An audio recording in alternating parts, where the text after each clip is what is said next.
Honor for me to stand before you today here in Dharamsala and to share this solemn moment with the Tibetan community.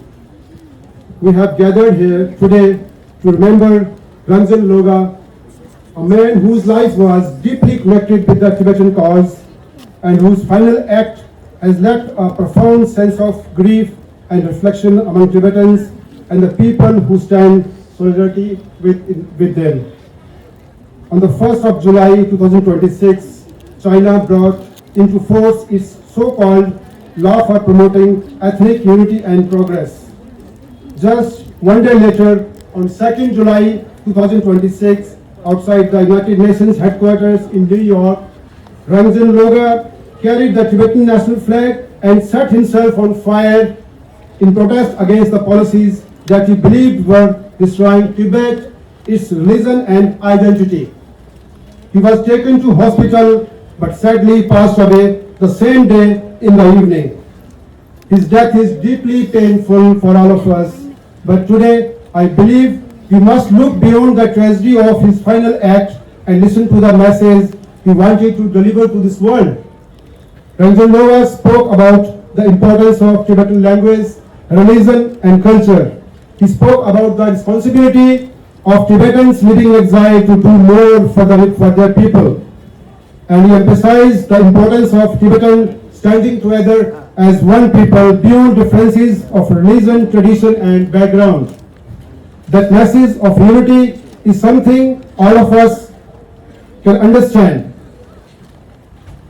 Because when a community is separated by geography, circumstances or generations, its greatest strength in its ability to remain connected.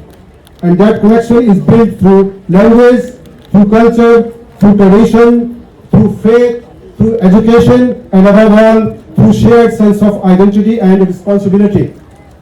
Culture is not simply something we inherit from our past. Culture is something we carry into the future. It is language spoken by mother to her child. It is the stories told by grandparents. It is the prayers offered in monasteries. It is the tradition celebrated by families. It is the tradition celebrated by families. And it is the music, art and values that connect one generation with another. And therefore, preserving Tibetan culture and identity is not only important for Tibetans, it is important for the cultural diversity of the entire world. Here in Dharamsala, we have had the privilege of witnessing the commitment for decades. The Tibetan community has preserved its tradition, established educational and cultural institutions, and ensured that younger generations continue to know their heritage. The people of Himachal Pradesh have also shared a long relationship of friendship and mutual respect with the Tibetan community. We have lived beside one another, we have worked together, we have shared our joys and our difficulties, and over the years, Tibetans have become not merely residents of Dharamsala, but our neighbors, our friends, and part of our community. That is why on occasion like this, this is deeply meaningful for all of us. Today I also want to speak about something that is bigger than politics. It is about human dignity. Every person deserves the freedom to preserve their language, their culture, their beliefs and their identity.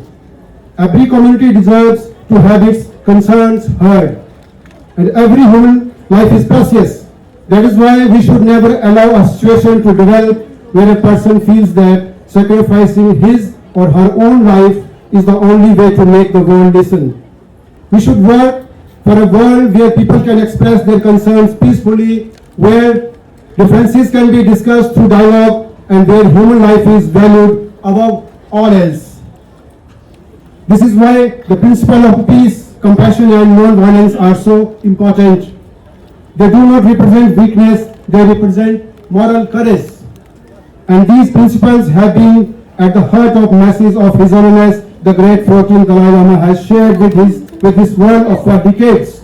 Today, therefore, let us remember Ranjan Loga with dignity. Let us remember his commitment to the people. Let us remember his concern for Tibetan language and culture. Let us remember his appeal for Tibetans to remain united and work together for the future of their community. But let us also ensure that his death is not reduced to a single moment of tragedy. Let it become a reason for greater understanding, a reason to listen, a reason to preserve culture, a reason to strengthen communities, and a reason for world to pay greater attention to peaceful expressions of human concern. My dear Tibetan brothers and sisters, you are not alone. The people of Dharamsala and Himachal Pradesh share a bond of friendship and humanity with you. Today we stand beside you in grief, we stand beside you in remembrance, and we stand beside you in our shared hope for peace, dignity and future in which every community preserve its identity and express its aspirations peacefully. Let us remember that our greatest strength is not anger, our greatest strength is our humanity. Let us choose dialogue over silence. Let us choose compassion over hatred. Let us choose unity over division. And above all, let us choose life, peace and human dignity. On this solemn occasion, I offer my deepest respect to the memory of Rangzal Moga. May his family and loved ones find strength. May the Tibetan community find courage and unity. And may his memory remind all of us that when people speak from pain, the world has a responsibility to listen. Thank you very much.